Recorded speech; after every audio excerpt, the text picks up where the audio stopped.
संसद की इस बैठक को संबोधित करते हुए मुझे हार्दिक प्रसन्नता हो रही है।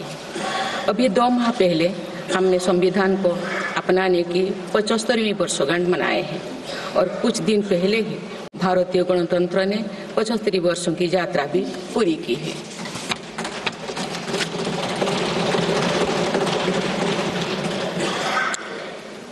ये अवसर लोकतंत्र की जननी के रूप में भारत के गौरव को नई ऊंचाई देगा।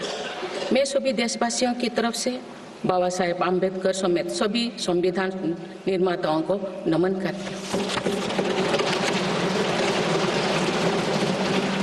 माननीय सदस्यगण, इस समय देश में महाकुंभ का ऐतिहासिक पर्व भी चल रहा है। महाकुंभ भारत की सांस्कृतिक परंपरा का, भारत की सामाजिक चेतना का पर्व है। देश और दुनिया से आए करोड़ों श्रद्धालु प्रयागराज में पूर्ण स्नान कर चुके हैं।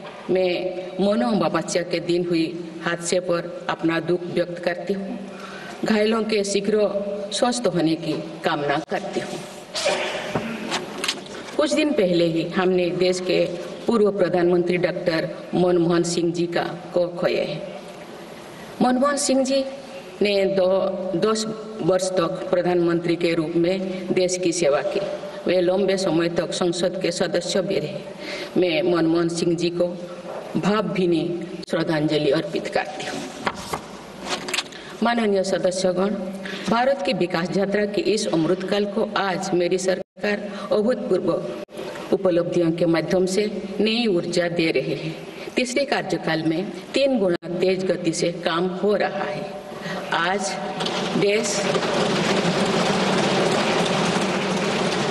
देश बड़े निर्णयों और नीतियों को असाधारण गति से लागू होते देख रहा है और इन निर्णयों में देश की गरीब, मध्यम वर्ग, युवा, महिलाओं, किसानों को सर्वोच्च प्राथमिकता मिली। मेरी सरकार ने तीसरे कार्यकाल में सभी के लिए आवास के उद्देश्य की पूर्ति के लिए ठोस कदम उठाए हैं। प्रधानमंत्री आवास योजना का विस्तार करते हुए 3 करोड़ अतिरिक्त परिवारों को नए घर देने का निर्णय लिया गया है। इसके लिए 5,36,000 करोड़ रुपया खर्च किए जाने की योजना है। मेरी सरकार गांव में गरीबों की उनकी आवासीय भूमि का हक देने और वित्तीय समावेशन के लिए प्रतिबद्ध है। इस दिशा में स्वामित्व योजना के अंतर्गत अब तक 2 करोड़ 25 लाख स्वामित्व कार्ड जारी किए गए हैं। इनमें से करीब 70 लाख स्वामित्व कार्ड पिछले 6 महीने से जारी किए। पीएम किसान सम्मान निधि के तहत करोड़ों किसानों को पिछले महीने में 41,000 करोड़ रुपया की राशि का भुगतान हुआ है। जनजातीय समाज के 5 करोड़ लोगों के लिए धरती आबा जनजातीय ग्राम उत्कर्ष अभियान प्रारंभ हुआ है। इसके लिए 80,000 करोड़ रुपये का प्रावधान किया गया है। आयुष्मान भारत योजना के अंतर्गत 70 वर्षों और उससे अधिक उम्र के 6 करोड़ वरिष्ठ नागरिकों को स्वास्थ्य बीमा देने का फैसला हुआ है। इन्हें हर वर्ष 5 लाख रुपए का हेल्थ कवर मिलेगा। छोटे उद्यमियों के लिए मुद्रा ऋण की सीमा 10 लाख रुपए से बढ़कर 20 लाख रुपया कर दी गई है। मेरी सरकार ने युवाओं की शिक्षा और उनके लिए रोजगार के नए अवसर तैयार करने पर विशेष फोकस किया है। मेधावी छात्रों को उच्च शिक्षा में वित्तीय सहायता देने के लिए पीएम विद्यालक्ष्मी योजना शुरू की गई है। 1 करोड़ युवाओं को शीर्ष 500 कंपनियों में इंटर्नशिप के अवसर भी दिए जाएंगे। पेपर लीक की घटनाओं को रोकने और भर्ती में पारदर्शिता सुनिश्चित करने के लिए नया कानून लागू किया गया है। सहकार से समृद्धि की भावना पर चलते हुए सरकार ने त्रिभुवन सहकारी यूनिवर्सिटी की स्थापना को प्रस्ताव स्वीकृत किया है। सरकार ने प्रधानमंत्री ग्राम सड़क योजना के 4थे चरण में 25,000 बस्तियों को जोड़ने के लिए 70,000 करोड़ रुपया स्वीकृत किए। आज जब हमारा देश अटल जी की जन्म शताब्दी का वर्ष मना रहा है, तो प्रधानमंत्री ग्राम सड़क योजना उनके विजन का पर्याय बनी हुई है। देश में अब 71,000 वंदे भारत, अमृत भारत और नमो भारत ट्रेन चल रही है, जिनमें पिछले 6 माह में ही 17 नए वंदे भारत और एक नमो भारत ट्रेन को जोड़ा गया है। वन नेशन वन इलेक्शन और वक्फ अधिनियम संशोधन जैसे कई महत्वपूर्ण विषय पर भी सरकार ने तेज गति से कदम आगे बढ़ाए हैं। माननीय सदस्यगण, मेरी सरकार के 1 दशक के कार्यकाल ने विकसित भारत की यात्रा को नई ऊर्जा दी है। विकसित भारत के विजन में जन भागीदारी का सामूहिक सामर्थ्य है, देश की आर्थिक उन्नति का रोड मैप है, डिजिटल क्रांति के रूप में टेक्नोलॉजी की ताकत है और आधुनिक इंफ्रास्ट्रक्चर आधार भी है। मेरी सरकार के प्रयास के बल पर भारत दुनिया की तीसरी सबसे बड़ी अर्थव्यवस्था बनने जा रही है। विकसित भारत की उड़ान को हमारे संविधान के आदर्शों का सतत मार्गदर्शन मिलता रहे, इसके लिए सरकार ने सेवा, सुशासन, समृद्धि और स्वाभिमान इन प्रमुख सिद्धांतों को गवर्नेंस के केंद्र में रखा है। सरकारी फर्म, परफॉर्म और ट्रांसफॉर्म के अपने संकल्पों को तेज गति से आगे बढ़ा रही है। मेरी सरकार का मंत्र है सबका साथ, सबका विकास, सबका विश्वास और सबका प्रयास, और इस मंत्रों का एक ही लक्ष्य है, विकसित भारत का निर्माण। माननीय सदस्यगण, जब देश के विकास का लाभ अंतिम पायदान पर खड़े व्यक्ति को भी मिलने लगता है, तो भी विकास सार्थक होता है। मेरी अंत्योदय की वह भावना है जिसके प्रति मेरी सरकार संकल्पित रही है। गरीब को गरिमापूर्ण जीवन मिलने से उसमें जो सशक्तिकरण का भाव पैदा होता है और गरीबी से लड़ने में उसकी मदद करता है।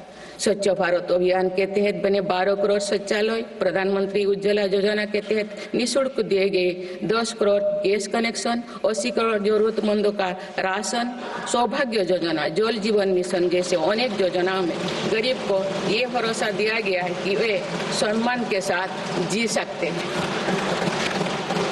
ऐसे ही प्रयासों की वजह से देश के 25 करोड़ लोग गरीबों को परास्त करके आज अपने जीवन में आगे बढ़ रहे हैं।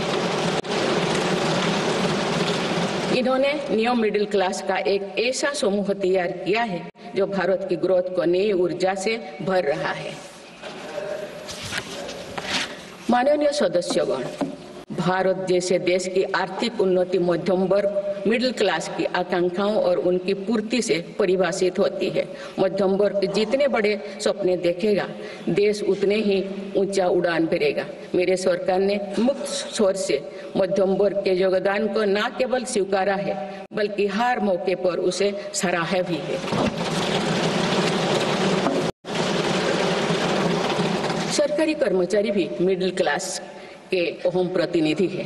हाल ही में मेरी सरकार ने सरकारी कर्मचारियों के कल्याण के लिए 8वें वेतन आयोग के गठन का निर्णय लिया है। ये निर्णय आने वाले वर्षों में सरकारी कर्मचारियों के वेतन में बड़ी वृद्धि का आधार बनेगा। केंद्र सरकार के लाखों कर्मचारियों का यूनिफाइड पेंशन स्कीम के तहत 50% सुनिश्चित पेंशन देने का निर्णय भी लिया गया है, जिसका व्यापक स्वागत हुआ है। मध्यम वर्ग का अपने घर का सपना पूरा करने के लिए भी मेरी सरकार प्रतिबद्ध है। रेरा जैसे कानून बनाकर मध्यम वर्ग के सपने को सुरक्षा दी गई है। घर के लिए लोन पर सब्सिडी दी जा रही है। उड़ान योजना ने लगभग 1.5 करोड़ लोगों का हवाई जहाज में उड़ने का सपना पूरा किया गया है। जन औषधि केंद्रों में 80% रियायती दरों पर मिल रही दवाओं से देशवासियों की 30,000 करोड़ रुपया से ज्यादा बचे हैं। हर विषय की पढ़ाई के लिए सीटों की संख्या में भी कई गुना बढ़ोतरी का बहुत लाभ मध्यम वर्ग को मिला है। राष्ट्र निर्माण में करदाता के योगदान को मेरी सरकार ने सम्मान देते हुए टैक्स से जुड़े मसलों को आसान किया है। टैक्स विवादों को कम करने के लिए फेसलेस मूल्यांकन की शुरुआत कर पारदर्शिता बढ़ाई गई है। आप देश में 75 वर्ष से अधिक उम्र के वरिष्ठ नागरिकों को जिन्हें सिर्फ पेंशन मिलती है, आयकर रिटर्न दाखिल करने के संबंध में स्वयं निर्णय लेने का अधिकार दिया गया है। माननीय सदस्यगण, मेरी सरकार महिलाओं के नेतृत्व में देश को सशक्त बनाने में यानी ह्यूमन लेड डेवलपमेंट में विश्वास करती है। नारी शक्ति बंधन अधिनियम के द्वारा लोकसभा और विधानसभा में महिलाओं के लिए आरक्षण इस दिशा में एक महत्वपूर्ण कदम है। राष्ट्रीय ग्रामीण आजीविका मिशन के तहत 91 लाख से अधिक स्वयं सहायता समूहों को सशक्त किया जा रहा है। देश की 10 करोड़ से भी अधिक महिलाओं को इसके साथ जोड़ा गया है। इन्हें कुल 9 लाख करोड़ रुपए से अधिक की राशि बैंक लिंकेज के माध्यम से वितरित की जा रही है। मेरी सरकार का लक्ष्य देश में 3 करोड़ लखपति दीदी बनाने का है। आज 1 करोड़ 15 लाख से भी अधिक लखपति दीदी एक गरिमामयी जीवन जी रहे हैं। इनमें से लगभग 50 लाख लखपति दीदी बीते 6 महीने में बनी हैं। ये महिलाएं एक उद्यमी के रूप में अपने परिवार के आय में योगदान दे रहे हैं। इंश्योरेंस फॉर ऑल की भावना के साथ कुछ महीने पूर्व ही बीमा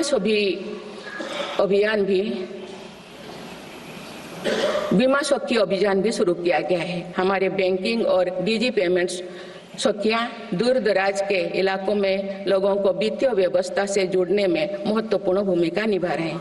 कृषि सखियां नेचुरल फार्मिंग के बढ़ावा दे रही हैं और पशु सखियां के माध्यम से हमारा पशुधन मजबूत हो रहे हैं।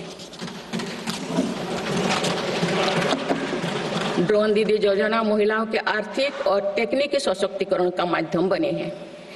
ये इस संसद के लिए गौरव का विषय है कि बड़ी संख्या में भारत की बेटियां लड़ाकू विमान उड़ा रही हैं, पुलिस में भर्ती हो रही हैं और कॉरपोरेट कंपनियों का नेतृत्व भी कर रहे हैं।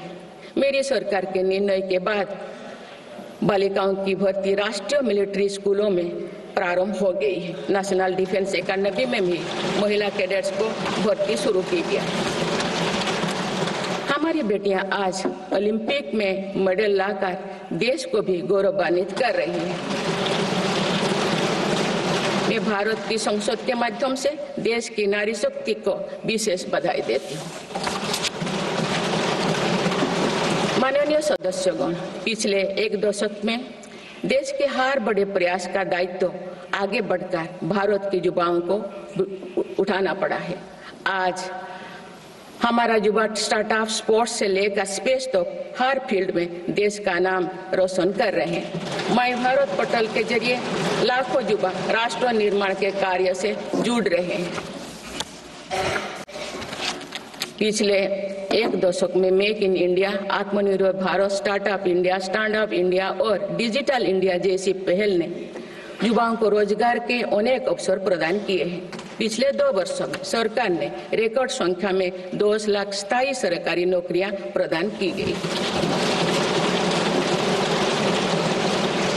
मेरी सरकार ने युवाओं के बेहतर कौशल और नए अवसरों के सृजन के लिए 2 लाख करोड़ रुपया का पैकेज स्वीकृत किया है।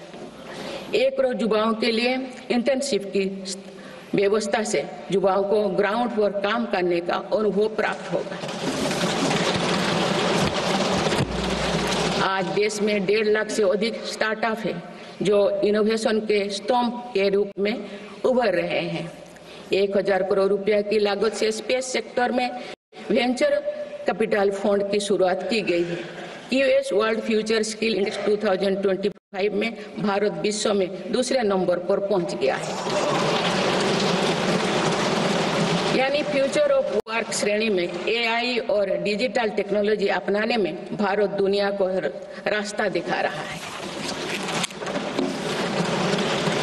ग्लोबल इनोवेशन इंडेक्स में भी भारत की रैंकिंग 76 से सुधरकर 39 हो गए हैं। माननीय सदस्यगण, मेरी सरकार राष्ट्रीय शिक्षा नीति के माध्यम से विद्यार्थियों के लिए आधुनिक शिक्षा व्यवस्था तैयार कर रही है। कोई भी शिक्षा से वंचित ना रहे, इसीलिए मातृभाषा में शिक्षा के अवसर दिए जा रहे हैं।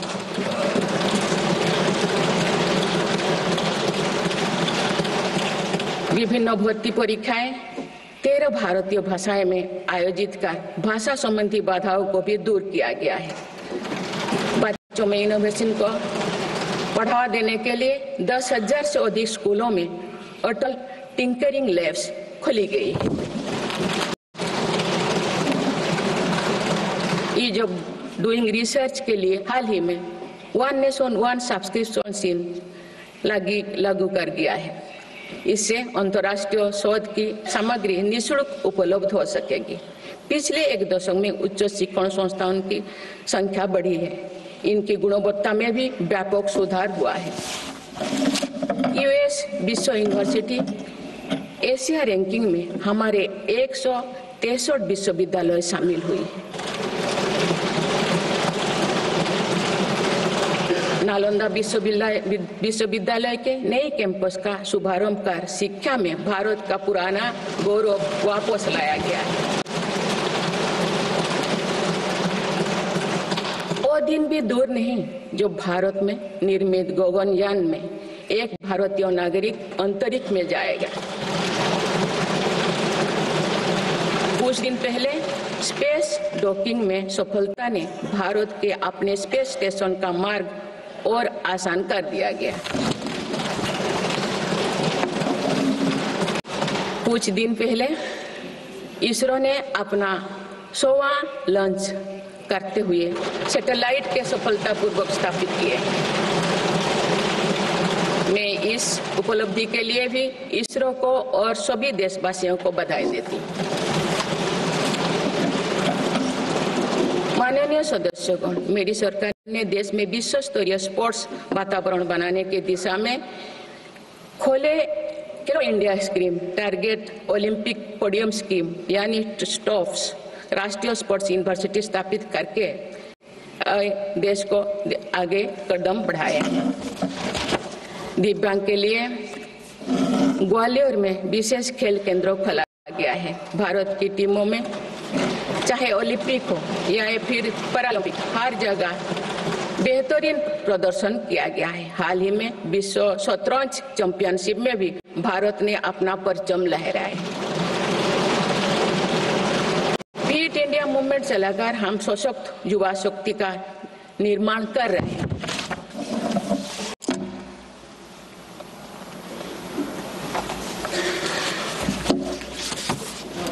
माननीय सदस्यगण, विकसित भारत के निर्माण में किसान, जवान और विज्ञान के साथ ही अनुसंधान का बहुत बड़ा महत्व है। हमारा लक्ष्य भारत को ग्लोबल इनोवेशन पावर हाउस बनाना है। देश के शिक्षण संस्थानों में अनुसंधान को बढ़ावा देने के लिए 50,000 करोड़ रुपया की लागत से अनुसंधान नेशनल रिसर्च फाउंडेशन स्थापित किया गया है। 10,000 करोड़ रुपया के लागत से विज्ञान धारा योजना के तहत विज्ञान एवं प्रौद्योगिकी में इनोवेशन को बढ़ावा दिया जा रहा है। आर्टिफिशियल इंटेलिजेंस के क्षेत्र में भारत के योगदान को आगे बढ़ाते हुए इंडिया एआई मिशन प्रारंभ किया गया है। राष्ट्रीय क्वांटम मिशन से भारत इस फ्रंटियर टेक्नोलॉजी में दुनिया के अग्रणी देशों की पंक्ति में स्थान बना सकेगा। मेरी सरकार देश में बायो मैन्युफैक्चरिंग को बढ़ावा देने के उद्देश्य से बायो ई-ट्री पॉलिसी लाई है। ये पॉलिसी भविष्य की औद्योगिक क्रांति का सूत्रधार होगा। बायो इकोनॉमी का उद्देश्य प्राकृतिक संसाधनों का कुशल उपयोग करना है, जिससे पर्यावरण को संरक्षित करते हुए रोजगार के नए अवसर पैदा होगा। माननीय सदस्यगण, मेरी सरकार ने अर्थव्यवस्था को पॉलिसी पैरालिसिस जैसे परिस्थितियों से उबरने के लिए मजबूत इच्छा शक्ति के साथ काम किया है। कोविड और उसके बाद के हालात एवं युद्ध जैसी वैश्विक चिंताओं के बावजूद भारतीय अर्थव्यवस्था ने जो स्थायित्व एवं रेजिलियंस दिखाया है वो उसके सशक्त होने का प्रमाण है। मेरी सरकार ने ईज ऑफ डूइंग बिजनेस को बढ़ावा देने के लिए कई महत्वपूर्ण कदम उठाए हैं।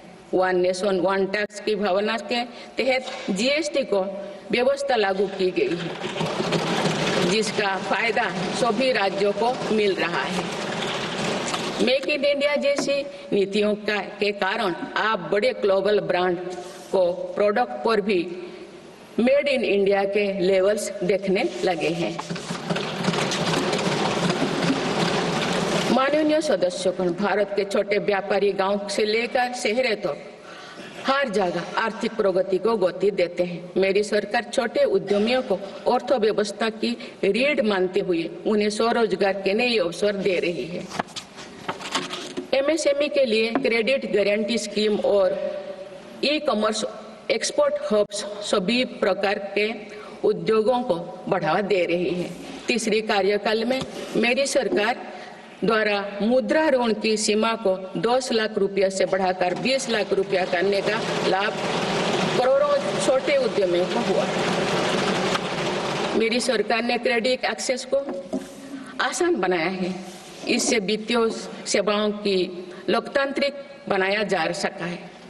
आज लोन, क्रेडिट कार्ड, बीमा जैसे प्रोडक्ट सबके लिए आसानी से सुलभ हो रही है। दशकों तो हमारे देश के रेहड़ी फैक्ट्री पर दुकान लगाकर आजीविका चलाने वाले भाई बहन बैंकिंग व्यवस्था से बाहर रहे।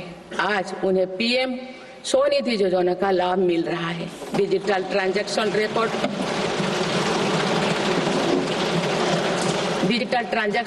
रिकॉर्ड के आधार पर उनको बिजनेस बढ़ाने के लिए और लोन मिलता है। ओएनडीसी की व्यवस्था ने डिजिटल कॉमर्स यानी ऑनलाइन शॉपिंग की व्यवस्था को समावेशी बनाया है। आज देश में छोटे बिजनेस को भी आगे बढ़ाने का समान अवसर मिल रहा है। माननीय सदस्यगण, मेरी सरकार ने 10 वर्षों में प्रगति के जो नए अध्याय लिखे हैं उनमें से एक स्वर्णिम सोपान भारत को डिजिटल क्रांति का भी है। आज भारत टेक्नोलॉजी के फील्ड में एक प्रमुख ग्लोबल प्लेयर के रूप में अपनी उपस्थिति दर्ज करवा रहा है। दुनिया के बड़े देशों के साथ ही भारत में 5G सर्विसेज की शुरुआत इसका एक बड़ा उदाहरण है। भारत की यूपीआई टेक्नोलॉजी की सफलता से दुनिया के कई विकसित देश भी प्रभावित हैं। आज 50% से ज्यादा real time digital transaction Bharat में हो रहा है। मेरी सरकार ने डिजिटल टेक्नोलॉजी को सामाजिक न्याय और समानता के एक टूल के तौर पर इस्तेमाल किया है। डिजिटल पेमेंट कुछ लोगों या कुछ वर्गों तक सीमित नहीं है। भारत में छोटे से छोटा दुकानदार भी इस सुविधा का लाभ उठा रहे हैं। गांव में भी बैंकिंग सेवाएं और यूपीआई जैसे वर्ल्ड क्लास टेक्नोलॉजी उपलब्ध है। भारत में पिछले 10 साल में बने 5 लाख से ज्यादा कॉमन सर्विस सेंटर्स सरकार की दर्जनों सुविधाएं ऑनलाइन उपलब्ध कराई जा रही है। मेरी सरकार ने लोगों के जीवन पर सरकार का प्रभाव कम करने के लिए ई गवर्नेंस को महत्व दिया है। डिजी लॉकर्स की व्यवस्था ने लोगों को कभी भी कहीं भी अपने महत्वपूर्ण डॉक्यूमेंट्स पाने और दिखाने की सुविधा दी गई। तेजी से डिजिटाइज होते हमारे समाज में आज राष्ट्रीय सुरक्षा से जुड़ा एक और महत्वपूर्ण विषय साइबर सिक्योरिटी है। डिजिटल फ्रॉड, साइबर क्राइम और डीप फेक जैसे टेक्नोलॉजी सामाजिक, आर्थिक और राष्ट्रीय सुरक्षा के लिए चुनौती भी बनी है। इन साइबर क्राइम को नियंत्रित करने के लिए कई कदम उठाए गए हैं। साइबर सुरक्षा के क्षेत्र में भी युवाओं के लिए रोजगार की संभावनाएं हैं। मेरी सरकार साइबर सिक्योरिटी में दक्षता सुनिश्चित करने दिशा में निरंतर कार्यरत है। इसके फलस्वरूप भारत ने ग्लोबल साइबर सिक्योरिटी इंडेक्स में टियर 1 स्टेटस प्राप्त कर लिया है।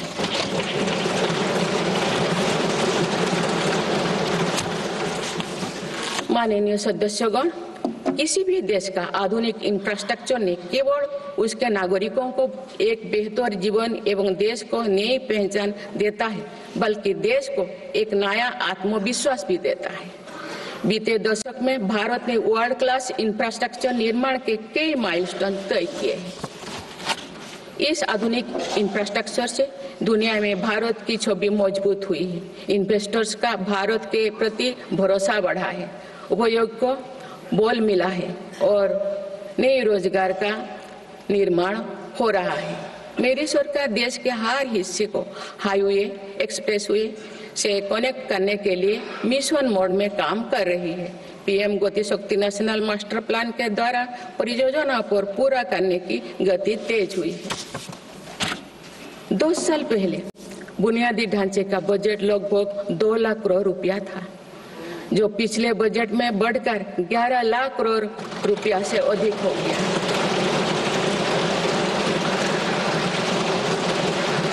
पिछले एक दशक के काम को आगे ले जाते हुए पिछले 6 महीने में मेरी सरकार ने भविष्य के इंफ्रास्ट्रक्चर में रिकॉर्ड निवेश किया है। वाडमोड़ में भारत के पहले डीप वाटर मेगा पोर्ट की आधारशिला रखी गई है। 76,000 करोड़ की लागत से बनने वाला ये पोर्ट विश्व के शीर्ष 10 पोर्ट में से एक। मुझे बताते हुए खुशी हो रही है कि उधमपुर श्रीनगर बारामूला रेल लिंक परियोजना पूरी हो गई है और अब देश कश्मीर से कन्याकुमारी तक रेलवे लाइन से जुड़ जाएगा। इस महत्वाकांक्षी परियोजना के तहत चेनाब ब्रिज का निर्माण हुआ है, जो विश्व का सबसे ऊंचा रेल ब्रिज है। साथ ही आंधी ब्रिज देश का पहला रेल केबल ब्रिज बना है। सिंकुन ला सुरंग पर काम भी सफलतापूर्वक आगे बढ़ रहा है। निकट भविष्य में पूरी होने पर यह विश्व की सबसे ऊंचा सुरंग होगा। इससे लद्दाख और हिमाचल प्रदेश के बीच 12मासी संपर्क बना रहेगा।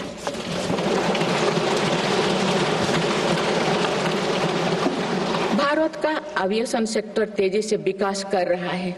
देश की एयरलाइन कंपनियों ने 1700 से अधिक नए विमानों के ऑर्डर दिए हैं। इतनी बड़ी संख्या में आने वाले विमानों के परिचालन के लिए हम एयरपोर्ट्स का विस्तार कर रहे हैं। पिछले एक दशक में देश के एयरपोर्ट्स की संख्या 2 गुनी हो गई है।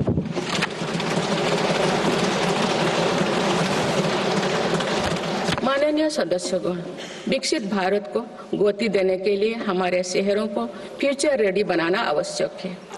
इस दिशा में मेरी सरकार ने शहरी सुविधाओं का आधुनिकीकरण कर उन्हें एनर्जी एफिशिएंट बनाने पर जोर दिया है। साथ ही नए शहर के विकास के भी नींव रखी जा रही है। मेरी सरकार ने लगभग 28,000 करोड़ रुपया के निवेश से देश भर में 12 इंडस्ट्रियल नोड और शहरों के पास 100 औद्योगिक पार्क बनाने का भी निर्णय लिया है।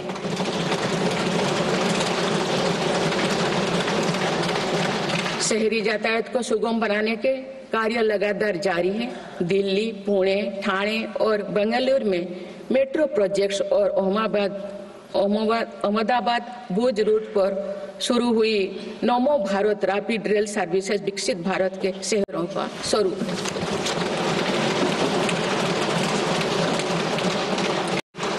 कुछ सप्ताह पूर्व ही दिल्ली में रिठारा नरेला कुंडली कॉरिडोर का काम शुरू हुआ है, जो दिल्ली मेट्रो नेटवर्क के बड़े सेक्शन में से एक होगा। मेरी सरकार के निरंतर प्रयास से दिल्ली में मेट्रो टूर लगातार बढ़ रहा है। 2014 में दिल्ली एनसीआर में मेट्रो का कुल नेटवर्क 200 किलोमीटर से भी कम था। अब ये बढ़कर दुगुना से भी ज्यादा हो गया है।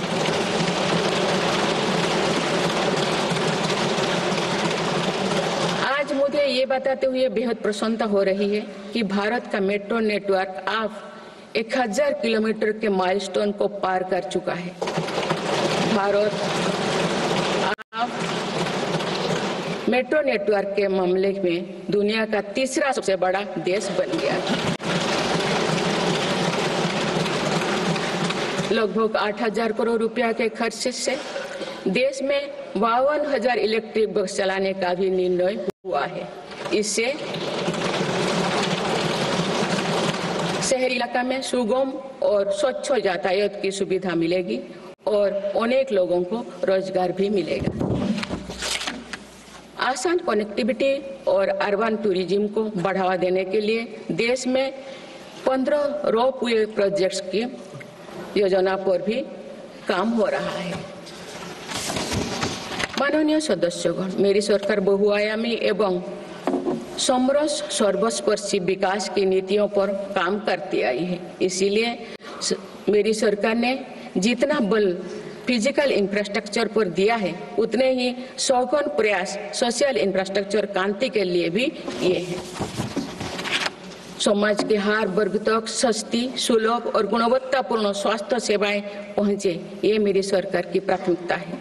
अस्पताल, इलाज और सेवा की व्यवस्था के कारण एक सामान्य परिवार में स्वास्थ्य पर होने वाला खर्च निरंतर कम हो रहा है।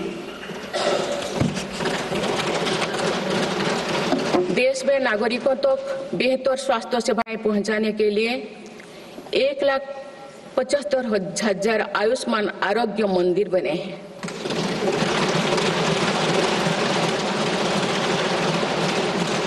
देश में कैंसर मरीजों की बढ़ती संख्या और इलाज में होने वाले खर्च को देखते हुए अनेक कैंसर दवाओं को कस्टम ड्यूटी में से मुक्त कर दिया गया है।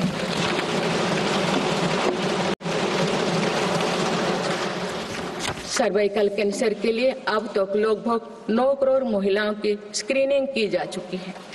मेरी सरकार के प्रयास से दिमागी बुखार से लड़ने में देश को काफी सफलता मिली है। इससे होने वाले मृत्यु दर अब घटकर 6% रह गए। राष्ट्रीय टीबी उन्मूलन कार्यक्रम के अंतर्गत टीबी के मरीजों की संख्या भी घटी है। मेरी सभी देशवासियों और माननीय सांसदों से आग्रह है कि हम सब मिलकर टीबी मुक्त भारत के अभियान को सफल बनाने में अपना योगदान दें। भारत में मातृ मृत्यु दर और शिशु मृत्यु दर में भी व्यापक सुधार हुआ है। गर्भवती महिलाओं और बच्चों के टीकाकरण कार्यक्रम की सही ट्रैकिंग रखने के लिए यूइन पोर्टल लॉन्च किया गया है। इस पोर्टल पर अब तक लगभग 30 करोड़ वैक्सीन खुराक दर्ज हो चुका है। टेलीमेडिसिन के माध्यम से 30 करोड़ से अधिक ई टेली कंसल्टेशन से नागरिकों को स्वास्थ्य लाभ मिला है। सरकार अगले 5 सालों में देश के मेडिकल कॉलेजों में 75,000 नई सीटों के सृजन के लिए भी काम कर रही है। सरकार हेल्थ इंफ्रास्ट्रक्चर और मेडिकल इक्विपमेंट मैन्युफैक्चरिंग को बढ़ावा दे रही है। देश में नई बल्क ड्रग और मेडिकल डिवाइसेस के पार्क भी बनाया जा रहा है। हमने रोजगार के अनेक नए अवसर उपलब्ध हो रहा है। माननीय सदस्यगण, भारत में आधुनिक और आत्मनिर्भर कृषि व्यवस्था हमारा लक्ष्य है। मेरी सरकार किसानों को फसलों का उचित दाम दिलाने और उनकी आय बढ़ाने के लिए समर्पित भाव से काम कर रही है।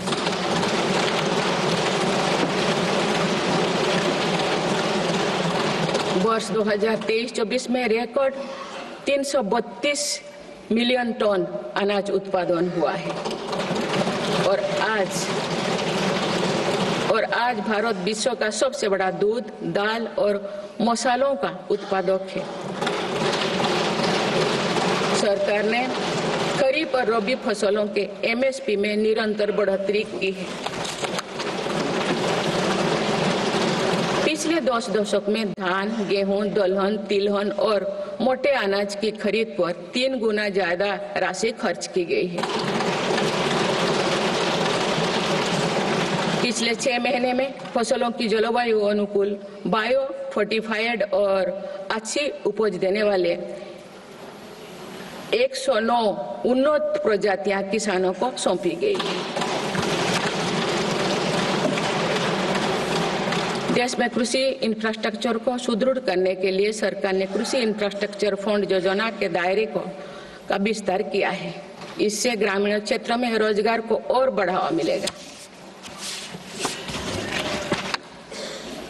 देश में तिलहन उत्पादन को बढ़ावा देने और खाद्य तेलों में आत्मनिर्भरता प्राप्त करने के उद्देश्य से national mission on oil seeds को स्वीकृति दी गई है। प्राकृतिक खेती को बढ़ावा देने के लिए भी राष्ट्रीय मिशन चलाया जा रहा है। इस वर्ष की शुरुआत में ही किसानों को सस्ती दरों में डीएपी की उपलब्धता सुनिश्चित करने के लिए विशेष पैकेज की अवधि की बढ़ाया गया है। मत्स्य पालन को बढ़ावा देने के लिए 11 एकीकृत एक्वा पार्क की स्थापना की गई है। माननीय सदस्यगण, कुछ सप्ताह पूर्व ही भारत मौसम विज्ञान विभाग के 150 साल पूरी हुई है। वेदर रेडी और क्लाइमेट स्मार्ट भारत के लिए मेरी सरकार ने 2000 करोड़ रुपए की लागत से मिशन मौसम प्रारंभ किया है, जिसका लाभ हमारे किसानों को भी मिलेगा। बाबा साहेब अम्बेडकर के विजन पर चलते हुए देश के सूखाग्रस्त इलाकों में सिंचाई और पीने के पानी उपलब्ध कराने के लिए मेरी सरकार ने 2 ऐतिहासिक रिवर इंटरलिंकिंग परियोजनाओं पर काम आगे बढ़ाया है। 40,000 करोड़ रुपया से अधिक लागत की कीन बेतवा लिंक परियोजना में मध्य प्रदेश और उत्तर प्रदेश के लाखों ग्रामीण भाई बहन का लाभ मिलेगा। संशोधित पार्वती कालीमेघी चंबल लिंक परियोजना में राजस्थान और मध्य प्रदेश में सिंचाई और पीने के पानी की आवश्यकता की पूर्ति। पोलावरम सिंचाई परियोजना को पूरा करने के लिए 12,000 करोड़ रुपया की अतिरिक्त राशि भी स्वीकृत की गई है। माननीय सदस्यगण, हमारे 8 लाख सहकारी संस्थाएं एवं उनके 19 करोड़ हितधारक सदस्य ग्रामीण भारत के करीब 90% क्षेत्र का प्रतिनिधित्व करते हैं। बीते वर्षों में शहरी क्षेत्रों में भी सहकारी संस्थाओं का विस्तार हुआ है। सहकारी के लिए उठाए गए विभिन्न कदमों के फलस्वरूप रोजगार के अनेक अवसर सृजित हो गए हैं। वर्ष 2025 को अंतर्राष्ट्रीय सहकारिता वर्ष के रूप में मनाया जा रहा है, जिसमें भारत अपना महत्वपूर्ण योगदान देगा।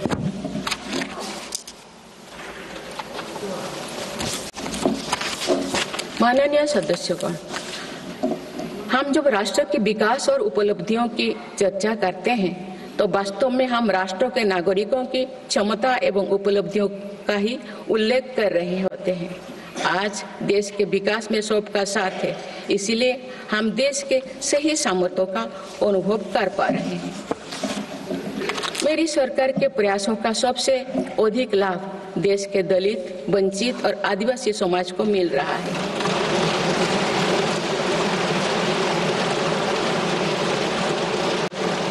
आजादी के दशकों बाद भी हमारे जिस जनजातीय एवं आदिवासी समाज की उपेक्षा होती रही, मेरी सरकार ने उसके कल्याण को पहली प्राथमिकता दी है। धरती आबा जनजातीय ग्राम उत्कर्ष अभियान और पीएम जनमन योजना इसका प्रत्यक्ष उदाहरण है। देश भर में स्थापित 470 से अधिक एकलव्य मॉडल आवासीय विद्यालय के माध्यम से लगभग 1.25 लाख आदिवासी बच्चों को स्कूली शिक्षा दी जा रही है। पिछले 10 वर्ष में आदिवासी बहुल इलाकों में 30 नए मेडिकल कॉलेज खोले गए हैं। विशेष राष्ट्रीय मिशन चलाकर आदिवासी समुदाय की सिकल सेल से जुड़े स्वास्थ्य सेवाओं पर भी ध्यान दिया जा रहा है। इस मिशन के अंतर्गत लोग ट्रेनिंग की जा चुकी है। जनजातीय विरासत को सहेजने के लिए भी मेरी सरकार ने अनेक कदम उठाए हैं। इस वर्ष भगवान बिरसा मुंडा की 150वीं जयंती का पर्व पूरे देश में जनजातीय गौरव वर्ष के रूप में मनाया जा रहा है।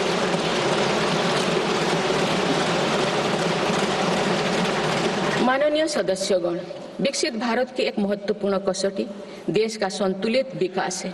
किसी क्षेत्रों में ये भावना नहीं होनी चाहिए कि वे विकास में पीछे छूट रहे हैं। मेरी सरकार ने नॉर्थ ईस्ट के लोगों की इन्हीं भावनाओं को समझा, उनके दिल से दूरियों का भाव समाप्त किया।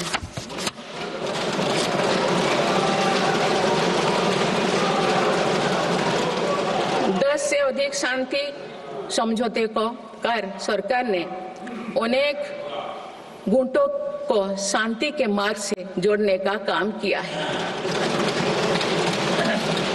पूरा देश नॉर्थ ईस्ट के 8 राज्यों की संभावनाओं को देख सके, इस दिशा में पहले अष्टलोक महोत्सव का आयोजन किया गया है।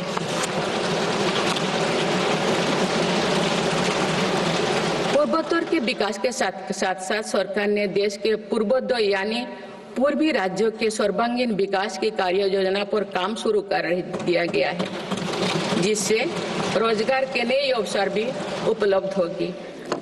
अंडमान निकोबार एवं लक्षद्वीप में विकास की कई परियोजनाएं प्रारंभ कर उन्हें राष्ट्र की विकास यात्रा में महत्वपूर्ण स्थान दिया गया है।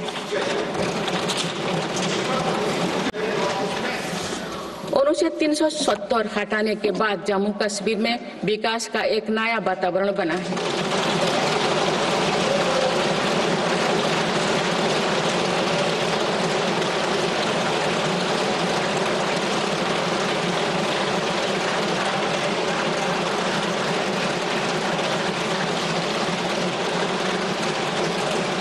जम्मू कश्मीर में लोकसभा चुनाव एवं विधानसभा चुनाव अत्यंत शांतिपूर्ण माहौल में संपन्न हुए। जम्मू कश्मीर के लोग इसके लिए बधाई के पात्र हैं। माननीय सदस्यगण, राष्ट्र या समाज की सफलता समावेशी एवं सर्वस्पर्शी तभी होती है जब वो सिद्धांतों से प्रेरित हो। इसलिए मेरी सरकार ने उन मौलिक सिद्धांतों को हमेशा अपने कार्यनीति के केंद्र में रखा, जिनका निर्देश हमारे संविधान ने दिया है। संविधान के आलोक में मेरी सरकार की प्रमुख सैद्धांतिक प्रेरणा है सेवा।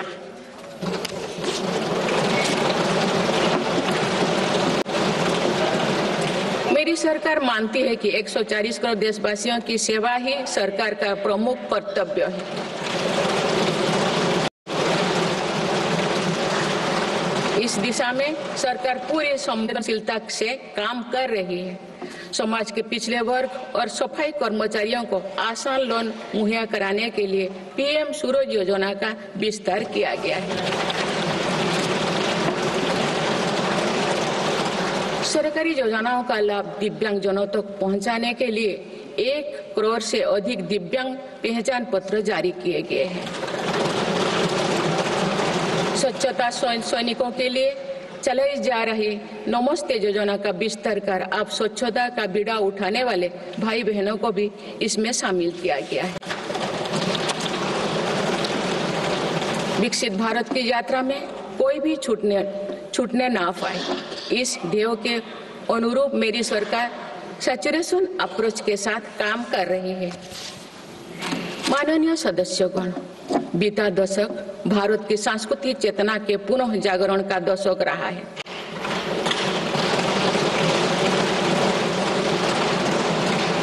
हम अपनी विरासत पर गर्व और विकास के प्रति समर्पण के साथ ऐसा भविष्य गढ़ रहे हैं जहां संस्कृति और प्रगति साथ साथ आगे बढ़े। इस वर्ष हम डॉक्टर श्यामा प्रसाद मुखर्जी की 125वीं जयंती मनाए हैं।